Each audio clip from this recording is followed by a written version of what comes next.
할렐루야.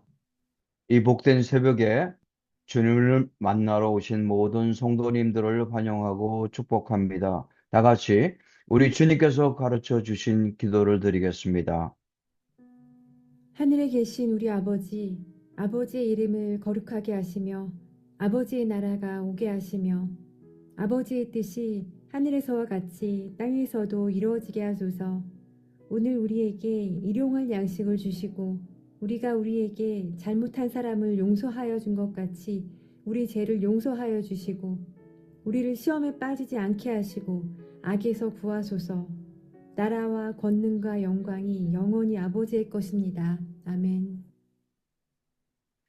하나님 아버지, 거짓된 말에 흔들리지 않게 하시고 세상의 요구보다는 하나님의 뜻을 바라볼 수 있게 하여 주시옵소서. 유혹의 음성보다 성령의 음성에 귀 기울이게 하여 주시옵소서. 예수님의 이름으로 기도드립니다. 아멘. 시간 다 같이 찬송가 391장 찬송하겠습니다.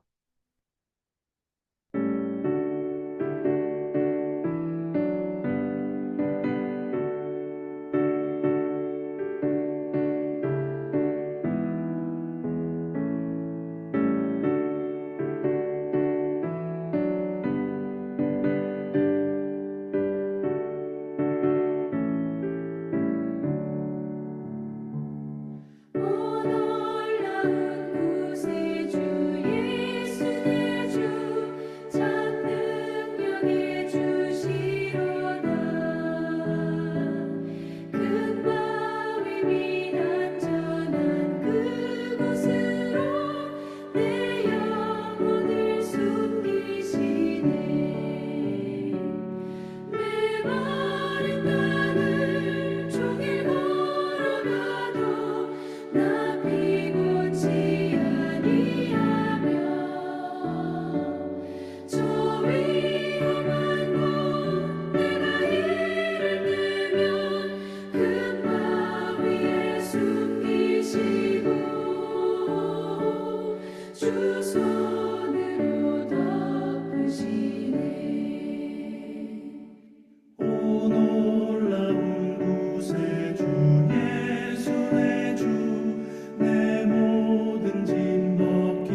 이 시간 우리에게 주시는 하나님의 말씀은 느헤미야 6장 1절로 14절 말씀 되겠습니다. 제 6장. 산발락과 도비아와 아라비아 사람 게셈과 그 나머지 우리의 원수들이 내가 성벽을 건축하여 허물어진 틈을 남기지 아니하였다 함을 들었는데, 그때는 내가 아직 성문에 문짝을 달지 못한 때였더라. 산발락과 게셈이 내게 사람을 보내어 이르기를, 오라, 우리가 오노 평지 한 촌에서 서로 만나자. 하니 실상은 나를 해하고자 함이었더라. 내가 곧 그들에게 사자들을 보내어 이르기를, 내가 이제 큰 역사를 하니 내려가지 못하겠노라. 어찌하여 역사를 중지하게 하고 너희에게로 내려가겠느냐 하매, 그들이 4번이나 이같이 내게 사람을 보내되 나는 꽃같이 대답하였더니, 산발랏이 5번째는 그 종자의 손에 봉하지 않은 편지를 들려 내게 보냈는데, 그 글에 이르기를, 이방 중에도 소문이 있고 가스무도 말하기를 너와 유다 사람들이 모반하려 하여 성벽을 건축한다 하나니 네가 그 말과 같이 왕이 되려 하는도다. 또 네가 선지자를 세워 예루살렘에서 너를 들어 선전하기를 유다의 왕이 있다 하게 하였으니 지금 이 말이 왕에게 들릴지라. 그런즉 너는 이제 오라, 함께 의논하자. 하였기로 내가 사람을 보내어 그에게 이르기를, 내가 말한 바 이런 일은 없는 일이요 내 마음에서 지어낸 것이라 하였나니, 이는 그들이 다 우리를 두렵게 하고자 하여 말하기를, 그들의 손이 피곤하여 역사를 중지하고 이루지 못하리라 함이라. 이제 내 손을 힘있게 하옵소서 하였노라. 이후에 무헤다벨의 손자 들라야의 아들 스마야가 두문불출하기로 내가 그 집에 가니 그가 이르기를, 그들이 너를 죽이러 올 터이니 우리가 하나님의 전으로 가서 외수 안에 머물고 그 문을 닫자. 저들이 반드시 밤에 와서 너를 죽이리라. 내가 이르기를, 나 같은 자가 어찌 도망하며 나 같은 몸이면 누가 외소에 들어가서 생명을 보존하겠느냐. 나는 들어가지 않겠노라 하고 깨달은즉, 그는 하나님께서 보내신 바가 아니라 도비아와 산발랏에게 뇌물을 받고 내게 이런 예언을 함이라. 그들이 뇌물을 준 까닭은 나를 두렵게 하고 이렇게 함으로 범죄하게 하고 악한 말을 지어 나를 비방하려 함이었느니라. 내 하나님이여, 도비아와 산발락과 여선지 노아디아와 그 남은 선지자들, 곧 나를 두렵게 하고자 한 자들의 소행을 기억하옵소서 하였노라. 아멘. 좋은 일만 생기기를 바란다는 그 의미의 비유적인 표현으로 꽃길만 걷자라는 말이 젊은 사람들 사이에서 많이 사용되고 있다고 합니다.